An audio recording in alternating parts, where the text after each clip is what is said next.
YouTube? This is Blaze Gamer back with you once again, and today we're going to be talking about some of my favorite horror, survival kind of games, and just my thoughts on them, and hopefully maybe I can get a video response from you guys.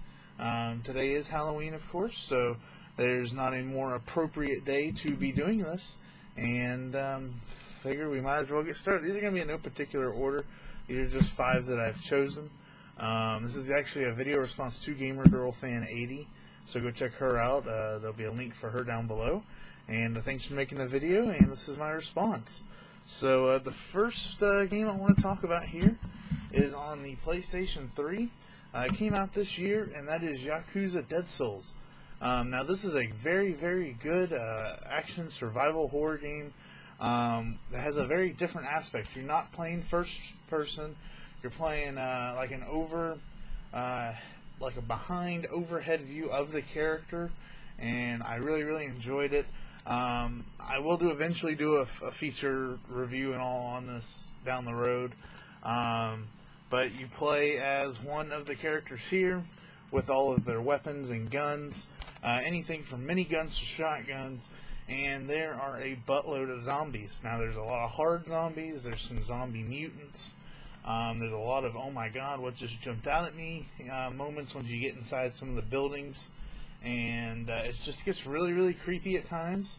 But it keeps the comedic relief of the Yakuza series and the at some points the very, very serious tone that Yakuza brings throughout their other games. This is just a spin-off title from their regular series, but it was great nonetheless, and that's why it's on my list. Next up, I'm going to talk about Resident Evil 4. My cover's faded, but it's blockbuster. But yeah, definitely gave me the creeps back in the day. Very good game. Probably my favorite in the series besides number 2. I really did like number 2. Haven't played the new one or Operation Raccoon City yet. Haven't played any of the new ones, or even 5. Haven't even got around to 5. Kind of stopped here, but definitely a great game. Your typical survival horror with all of your stuff. From crazy mutant, chainsaw wielding guys coming at you, to crazy people, with knives and all kinds of sorts of stuff, surrounding you, backing you into a corner, and you having to fight your way out of it. Definitely a good game to play at night, with a buddy or two, or by yourself with the lights off, and that's Resident Evil 4. Next game I'm going to talk about is not Silent Hill 3, but Silent Hill 2. Now, I rented the game back in the day. Don't actually have a standard copy of it. That's why I'm showing you the HD collection. And scary game. I mean, just flat out scary. Can't wait to go see the new movie in theaters, actually. But I mean, it's a flat out good, scary survival horror game. I mean, it had the crazy nurses, to the pyramid head guys that were coming at you, to some of the even, twisted around body zombie things that came at you as well. Great game, great game.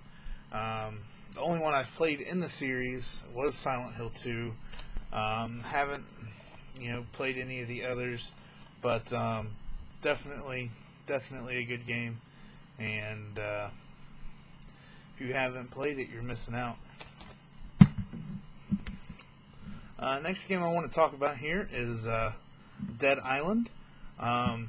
Great game. Another survival horror, except this is more of a survival horror / open world, I guess you could say. Definitely a good game. Can't wait for Dead Island Riptide to come out, which will be another equally great game. But yeah, definitely very, very cool. And you get to play as one of 4 characters. Each one has their pros and cons. Tons of customizable weapons. All sorts of stuff you can use and play with and all that stuff. So definitely check out Dead Island, especially because they're going to be doing an import your character. So if you play this, get this beat, when the new one comes out, you get to import your character over. So definitely check out Dead Island. Crazy game to play with friends online. And last up, the first horror game I probably ever played. Well, actually, I played it a couple times. Mainly, I watched my dad play it, and that is it's called Phantasmagoria. This is the original copy that we had. It was made by Sierra Studios, which is, a big PC maker back in the day, and this is just an amazingly scary game. Phantasmagoria Stage Fright. They're actually written on some books, and they made the books into games, like they did a lot back then with the computers, with the early PC gaming. And what this one was, you played a girl who just bought this brand new mansion and stuff in this town, and you and your husband are there, and there's all this spooky, creepy, crazy stuff going on. There's people that get demented, they get possessed, all sorts of stuff starts happening, and it's like a detective kind of mystery song. You have to figure out what's going on, and it's very easy to get killed in this game, actually. You pick the wrong thing, your whole game's over. You're done. You have to start way back in the story. I mean, it's an absolutely great horror game. There's I don't know how it would hold up today, but back in the 90s when I was a little kid playing this game, it was absolutely mind-blowing. And so definitely, if you want yourself a cheap thrill, especially now that I'm older, probably wouldn't be as scared of the game. But if you want yourself a cheap thrill and you want yourself to have some fun with a friend or something, check out Phantasmagoria. It comes with the game and the expansion pack. You can probably pick it up pretty cheap somewhere, being a PC game. But definitely my #1 horror game of all time is this one. So hope you guys liked the games I talked about. Leave me a comment down below on some of your favorite spooky games of all time.